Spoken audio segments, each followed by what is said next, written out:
Hello everyone, welcome to my channel guys. Today we will discuss in this video early motivation of theories and definitely you will get some knowledge regarding the motivation theories. So please stay with this video and watch full video. Before moving to our motivation theories, first we understand what is motivation. So motivation refers to a process by which a person's efforts are energized, directed, sustained toward attaining a goal. Or we can say motivation is just like a fuel that make a person want to do something, where to focus their efforts and helps them keep going until they achieve their गोल. तो अगर हम एक example लें, जैसे कि मान लीजिए suppose करिए इन केस अगर आप 12th क्लास में हैं एंड आपको एक बाइक चाहिए एंड आपके पेरेंट्स ने बोला कि यार आपको 90% लाना होगा तब आपको एक बाइक मिलेगी. तो ये आपके लिए बाइक, अब जो आपको बाइक चाहिए वो एक मोटिवेशन है. वो क्या है आपके लिए? एक मोटिवेशन. एंड आप लाइक अपना 100% देने की कोशिश करेंगे ताकि आपके पेरेंट्स हैं वो आपको बाइक दिलाने हैं. सो ऐसे ही अगर हम इसको ऑर्गेनाइजेशन में देखें तो जो एक प्रोसेस होता है जो कि मैनेजर फॉलो करेगा एक पर्सन के एफर्ट्स को एनर्जाइज करने में, डायरेक्टेड करने में टू अटेनिंग अ गोल.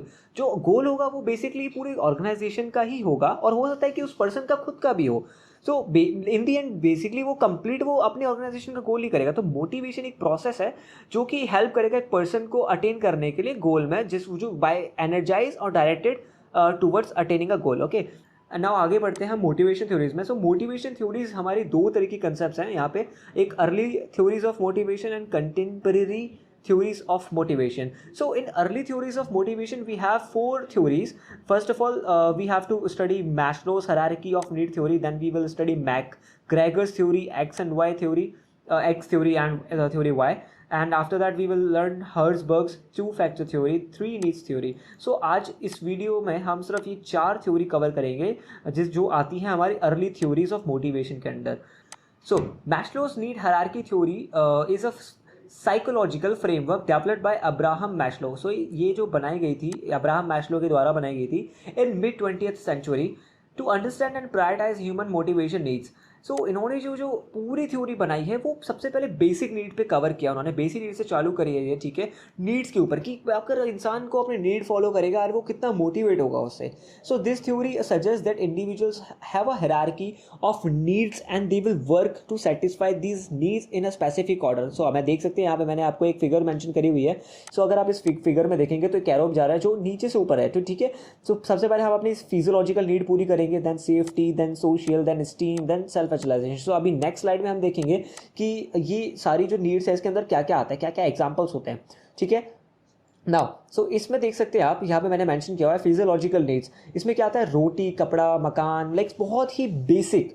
ये ज़रूरी नहीं कि आपको घर बहुत अच्छा चाहिए, ये ज़रूरी नहीं घर, मतलब बस बेसिक नीड्स आपकी होनी चाहिए कि खाने को मिल जाए, रहने को मिल जाए, अच्छे कपड़े पहन सकें. सो ये आपके बिल्कुल फिजियोलॉजिकल नीड्स हो जाती है, बिल्कुल बेसिक नीड्स. ठीक है, नाउ हम आगे बढ़ेंगे. अगर आपकी ये वाली नीड पूरी होती है देन आप फिर आगे बढ़ते हैं सेफ्टी नीड्स की तरफ. सो सेफ्टी नीड्स में जैसे क्या आता है? पर्सनल सिक्योरिटी आ जाता है, आपका एम्प्लॉयमेंट, रिसोर्सेज, हेल्थ. इसमें आपकी जॉब सिक्योरिटी आ जाती है. अगर आपकी सपोज करिए आप एक जॉब करें, जॉब करने के बाद आपको लगेगा आपकी मतलब जहाँ पे आपका अब ये फिजियोलॉजिकल नीड में तो पूरा हो गया कि आपने अपने लिए अपने घर मतलब रेंट पे रूम ले लिया. इसके बाद अब आपने अपने लिए खाना खरीद लिया, अपने खाने को मिल गया, आपको पहनने को हो गया. अब आपको चाहिए जॉब सिक्योरिटी, मतलब आपको टेंशन नहीं चाहिए कि यार अब मुझे चेंज ना करनी पड़े जॉब. तो आपको जॉब सिक्योरिटी चाहिए सबसे बड़ी चीज़. इसके बाद ना उसके बाद जैसे आपकी job security and like safety, आपकी सेफ्टी पूरी है, कंप्लीट होती है, देन आप फिर बढ़ते हैं लव एंड बिलोंगिंग्स. आपको मतलब कनेक्शंस बनाने होते हैं, आपको मतलब अपने पीयर्स एंड कनेक्शंस अच्छे बिल्डअप करने होते हैं, फ्रेंडशिप अच्छी करनी होती है, फैमिली बनानी होती है. तो ये सारी चीज़ें आपकी आपकी आती है लव एंड बिलोंगिंग्स में. एंड यहीं तक आपकी होती है लोअर लेवल नीड्स. तो ये आपकी लोअर लेवल नीड्स है, तो आप प्लीज़ मेंशन कर लीजिएगा अपने नोटबुक में, ये आपकी लोअर लेवल नीड्स है प्लीज़. ठीक है, लोअर लेवल नीड्स आपकी ये सारी लोअर लेवल नीड्स है नीचे की. नाउ इसके बाद आपका स्टीम नीड सेल्फ एक्चुअलाइजेशन आता है. Steam is like self respect, self esteem, status, recognition, strength, freedom.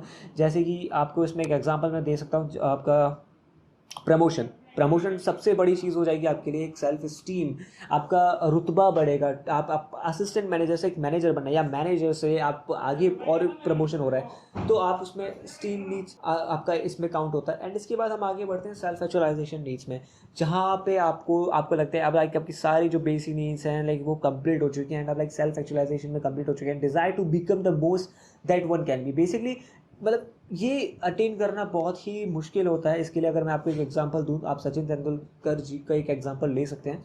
वो इस टाइम लाइक वो सेल्फ एक्चुअलाइजेशन नीड पे आ चुके हैं, क्योंकि उन्होंने कब लाइक अब वो अपने करियर में जितना अचीव कर सकते थे उन्होंने कर लिया अचीव, ठीक है। सो अब वो सेल्फ एक्चुअलाइजेशन में है, अब वो दूसरों मतलब सोसाइटी के लिए वर्क करते हैं, दूसरों को चीज़ें बताते हैं कि किस तरीके से आपको अपने लाइफ में करना है। तो आप एक चीज़ कर सकते हैं, तो उनका एक एग्जाम्पल हम ले सकते हैं इसमें ना। उसको हम थोड़ा सा डिटेल में पढ़ते हैं। Physiological needs, these are the most basic and fundamental needs necessary for human survival. They include things like air, water, food, shelter, clothing and sleep. So ये सारी चीज़ मैंने आपको एग्जांपल दी थी पहले। Until these needs are met, a person's other needs and motivations are not a priority. So safety needs, इसके बाद हम पढ़ेंगे safety needs. So safety needs क्या होता है? Once physiological needs are satisfied, individual seek for safety and security. Job security चाहिए इंसान को अच्छे सेफ घर चाहिए ताकि उसमें रह सके, उसको लगे कि यार वहाँ पे उसको कोई डर ना हो, no harm, protection from harm and danger. उसके बाद emotional safety, anxiety and stress ना हो। वही जॉब अगर चेंज करनी पड़ेगी तो उसको यार स्ट्रेस होगा कि बार बार मतलब चेंज करनी पड़ रही है, जॉब से उसको निकाल दिया जा रहा है, तो जॉब सिक्योरिटी होनी चाहिए। फाइनेंशियल सिक्योरिटी होनी चाहिए कि स्टेबल इनकम उसकी हो, एक्सेस टू हेल्थ केयर हो, अगर कुछ इशू आए तो उसके पास इतना पैसा हो कि वो अपने आप को दिखा सके किसी अच्छे डॉक्टर पे। इसके बाद हमारी जो थर्ड नीड आती है that is love and belongingness, जिसमें कि आप एक अपनी फिजियोलॉजिकल एंड सेफ्टी नीड्स के बाद आगे बढ़ते हैं। People have a need for social belonging and interpersonal relationship. This includes friendships, family, romantic relationships and a sense of community. So ये सारी चीज़ें आपकी लव एंड बिलोंगिंग्स में आ जाती है। Friendships, family, romantic relationships and अच्छा पेरेंट कनेक्शन होना चाहिए। तो वो सब चीज़ें आपकी उसमें आ जाएगा। आप जॉब कर रहे हैं जहाँ पे आपके अच्छे फ्रेंड्स होने चाहिए, वहाँ पे मतलब एक अच्छे दोस्त बन सके ताकि आप वहाँ उनसे चीज़ें शेयर कर सकें ना। इसके बाद हम आगे बढ़ते हैं स्टीम नीड्स। तो सबसे पहले तो बताना चाहूँगा बाकी की जो 3 नीड्स थी, लोअर नीड्स थी, मैंने आपको दिखाया था कि वो तीनों जो थी physiological, safety, love and belonging से आपकी लोअर लेवल नीड्स है, ठीक है, लोअर लेवल नीड्स है। इसके बाद हम बढ़ते हैं स्टीम नीड्स की तरफ। Once the lower level needs are met, individual seeks to self esteem and esteem of others, but this involves gaining respect, recognition and sense of accomplishment. मैंने बताया आपको कि इसमें आपको अगर आपको प्रमोशन मिलता है तो डेफिनेटली आपकी एक सेल्फ रिस्पेक्ट बढ़ेगी, खुद की रिस्पेक्ट बढ़ती है एंड लोगों की नज़र में भी आपकी रिस्पेक्ट बढ़ेगी। आपको लोग ज़्यादा मतलब पूछेंगे आपसे, आपको जैसे गुड मॉर्निंग बोलेंगे, गुड मॉर्निंग से इवन के सपोज करिए आप एक लोअर एम्प्लॉय, हो सकता है कि वहाँ पे कोई आपको मतलब इतना ज़्यादा पूछे ना, बट अगर आप एक अच्छी पोजीशन पे पहुँचते हैं तो आपको डेफिनेटली हर कोई पूछेगा। So there are 2 components to esteem needs, the need of for self respect which comes from achieving personal goals. आपने कुछ अपने पर्सनल गोल्स टारगेट किए हुए एंड आप वो अचीव कर पाते तो आपको सेल्फ रिस्पेक्ट मिलती है कि हाँ यार मैंने कर लिया ये काम। The need for respect from others which involves receiving recognition and admiration from peers. आपने आपका प्रमोशन हुआ, डेफिनेटली आप पीयर्स के बीच में एडमायर किए जाएंगे कि यार तुमने बहुत अच्छा काम किया, you have done a great job and you have get like आपको प्रमोशन मिला है। सो डेफिनेटली ये सारी जो आपका एस्टीम नीड्स में आता है। एंड सबसे टफ होता है आपका सेल्फ एक्चुअलाइजेशन नीड्स, जो कि बहुत ही कम लोगों को मिल पाता है। Eight the top of the pyramid is the need, that's the reason कि आपको जो पिरामिड में बनाया गया, ठीक है। आपको वही बताना चाहूँगा, जैसे जैसे आप आगे बढ़ते हैं तो उतनी क्वांटिटी पीपल्स की कम होती जाती है। एक बेसिक नीड बहुत ज़्यादा लोग कंप्लीट कर सकते हैं, उसके जो कि फिजिकल नीड्स होती है, ठीक है। इसके बाद सेफ्टी नीड्स और कम लोग कर सकते हैं, लव एंड बिलोंगिंग्स और कम कर सकते हैं, स्टीम और कम कर सकते हैं, सेल्फ एक्चुअलाइजेशन जो कि बहुत ही कम लोग कर सकते हैं, ठीक है। तो सारी चीज़ उसमें आ जाएंगी। At the top of the pyramid is the need for the self actualisation. This represents the realisation of one's full potential and personal growth. People pursuing self-actualization are focused on a personal development, creativity, problem solving and contributing to the society. It's worth nothing and that not everyone reaches. मैंने बताया आपको कि सब नहीं पहुंच पाते इस position पे, तो ये बहुत ही टफ जर्नी होती है यहाँ तक पहुंचने की, ठीक है। तो ये हमारा ये पूरा जो मैस्लोस नीड हायरार्की थ्योरी था ये पूरा कंप्लीट हो चुका है। अब हम आगे बढ़ते हैं। सो अब अभी हमारी सेकंड पॉइंट आता है that is McGregor's theory X theory Y. So ये हमें डगलस मैकग्रेगर ने इस थ्योरी को दिया था, जो कि एक मैनेजमेंट थ्योरिस्ट थे एंड इन्होंने दिया था theory X and theory Y, जो कि 1960s में दिया था। इन्होंने 2 अप्रोचेस दिए थे आपको, theory X and theory Y, जो कि आपका अंडरस्टैंड करवाते हैं, मतलब हेल्प करते हैं understanding in employ motivation and management styles. So these theories represent different assumptions about human nature and how people are motivated in the work place. So this is an graph, एक figure मैंने यहाँ mention करी हुई है, but उससे पहले हम यहाँ पे समझेंगे कि थ्योरी एक्स है क्या। Theory x is a negative view of a people that assumes workers have little ambition, dislike work, want to avoid responsibility and need to be closely controlled to work effectively. So theory x क्या कहती है, वो ये कहती है कि ये एक नेगेटिव ऑफ व्यू ऑफ एक पीपल्स का है जो कि बहुत कम एम्बिशियस है, मतलब ज़्यादा उनको मोटिवेशन भी नहीं है, मतलब बहुत। अब आप इसमें एक एग्जांपल ले सकते हैं, सपोज करिए कि एक पर्सन ए है जो कि बहुत टाइम से एक कंपनी में जॉब कर रहा है, ठीक है, एंड उसका लाइक वो उसका है कि वो एक ही स्टेज पे, लाइक वो अगर असिस्टेंट मैनेजर है तो वो 5-6 साल से असिस्टेंट मैनेजर है, ठीक है। अब तो उसमें उतना लाइक क्रेज़ नहीं होगा, मोटिवेशन नहीं होगा कि यार अब मैं बहुत ज़्यादा अपना वर्क एकदम डेडिकेशन से करूँ। वहीं पे एक ऐसा पर्सन होगा जो न्यू पर्सन है, तो वो कोशिश करेगा कि वो अपना बेस्ट दे। उसको हो सकता है कि उसको हो कि मैं अपना बेस्ट दूंगा तो मेरे को रिकग्निशन मिलेगा, मेरे को जो मेरे बॉस है वो पूछेंगे, तो वो आपका थ्योरी वाई में आएगा। क्यों?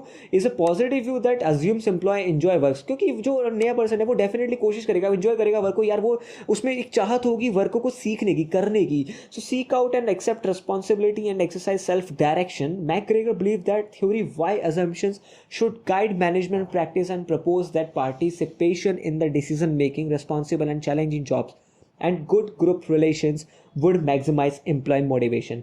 तो अब हम अगेन इस फिगर पे आते हैं। अब देखिए, ये रहा मैनेजमेंट जो कि क्लोजली वॉच करेगा स्टाफ को, जो कि काफ़ी टाइटली करता है। देखिए जब इस मेंशन किया हुआ टाइट कंट्रोल, जो मतलब बहुत डिप्रेस है, मतलब ज़्यादा मोटिवेटेड नहीं है, ज़्यादा मतलब एनर्जेटिक नहीं है, तो मैनेजमेंट को क्या है, बहुत ज़्यादा वॉच करना पड़ेगा। मतलब उनको उनके ऊपर एक हर टाइम की यार तुमने ये काम किया, तुमने ये काम किया, क्या तुम कर चुके, मतलब उनको टाइमलाइन दे दी, तो उस टाइमलाइन में कर रहा है या नहीं कर रहा है वो एम्प्लॉयर, तो वो सब लाइक उसमें मैनेजर को प्रॉपरली देखना पड़ेगा ये सब चीज़ें। वहीं पर थ्योरी वाई क्या कहती है, वहाँ पर थ्योरी वाई कहती है कि यार एक जो पर्सन है वो जानता है कि उसे करना है, उसको ज़रूरत है, मोटिवेटेड, सेल्फ मोटिवेटेड रहेगा पहली चीज़, तो उसको मालूम है उसकी रिस्पॉन्सिबिलिटी क्या है, एंड कंट्रोल करने की ज़रूरत नहीं होती। वहाँ लिबरलाइजेशन होती है, वहाँ पे इतना कंट्रोल करने का रिक्वायरमेंट नहीं रहता है। उसको मतलब एम्प्लॉय को काम दिया और वो कर देगा, उसको मालूम है कि यार मुझे करना पड़ेगा एंड मुझे सेल्फ मोटिवेटेड है वो ऑलरेडी। तो ये आपका थ्योरी वाई कहती है, ठीक है। सो अब हम आगे बढ़ते हैं। तो ये हमारी बस इतनी सी थ्योरी थी हमारी आपकी McGregor theory X and Y. So please एक बार ये स्लाइड, अगर आप इनकेस कुछ इशू है तो प्लीज़ आप एक बार दोबारा से बैक करके देख लीजिएगा, एंड इफ इनकेस अगर आपको चीज़ें समझ नहीं आ रही तो प्लीज़ मेरे चैनल को सब्सक्राइब करेगा एंड बेल आइकन को ज़रूर प्रेस करेगा। नाउ हम आगे बढ़ते हैं Herzberg's two factor theory. What is Herzberg's two-factor theory? Herzberg's two-factor theory, also known as motivation hygiene theory और dual factor theory. तो ये इसके दूसरे दो नेम हैं, motivation hygiene and dual factor theory. अब ये मोटिवेशन हाइजीन क्यों है इसको मैं भी आपको अभी समझाता हूँ, और dual factor, to factor theory, dual factor, बात वो एक ही है। So it is a psychological framework, ये भी एक साइकोलॉजिकल फ्रेमवर्क है जो कि दिया गया है फ्रेडरिक हर्ट्ज़बर्ग के द्वारा 1950s में।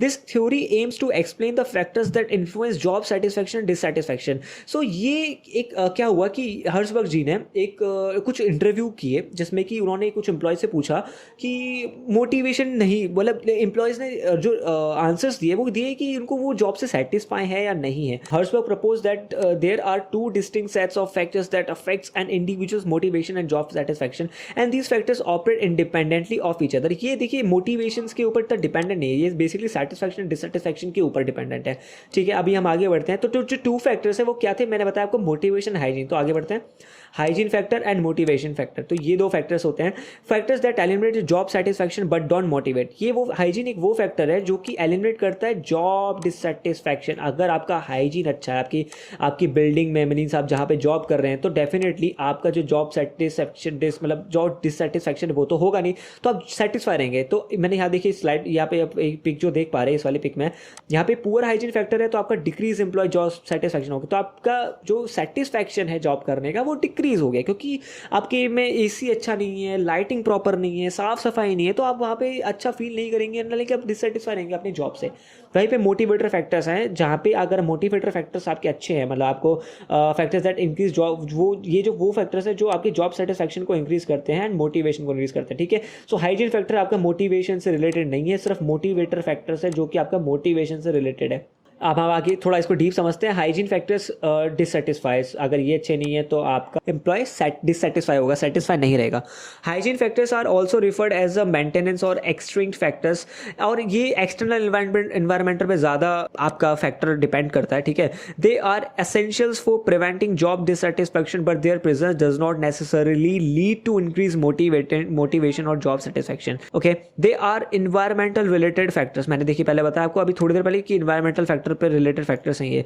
सो when hygiene factors are lacking employees are likely to dissatisfied and may become demotivated. If in case आपके हाइजीन फैक्टर्स लैक कर रहे हैं, अच्छे नहीं है, तो डेफिनेटली आपका जो एम्प्लॉय वो डिससेटिस्फाई हो जाएगा और मे बी डीमोटिवेट हो सकता है, बट वो मोटिवेटर नहीं होगा, बट वो एक सेम लेवल रहती है मोस्टली, ठीक है। However improving these factors only prevents dissatisfaction, वो डिससेटिस्फैक्शन को ही कर सकता है प्रिवेंट, ना कि मोटिवेशन को। आपकी डिससेटिस्फैक्शन को वो हटा के उसको सेटिस्फाई कर देगा, बट मोटिवेशन को नहीं करेगा, ठीक है। It does not inherently lead to increase in job satisfaction और मोटिवेशन, बस वो डिससेटिस्फैक्शन हटाएगा, ठीक है। मोटिवेशनल फैक्टर्स सेटिस्फायर्स, ये आपके सेटिस्फायर्स होते हैं। तो motivational factors are also known as growth और intrinsic factors that are related to the content of the job itself and an individual psychological needs and desires. Key motivational factors includes achievement, recognition, the nature of the work, responsibility, advance opportunity and personal growth.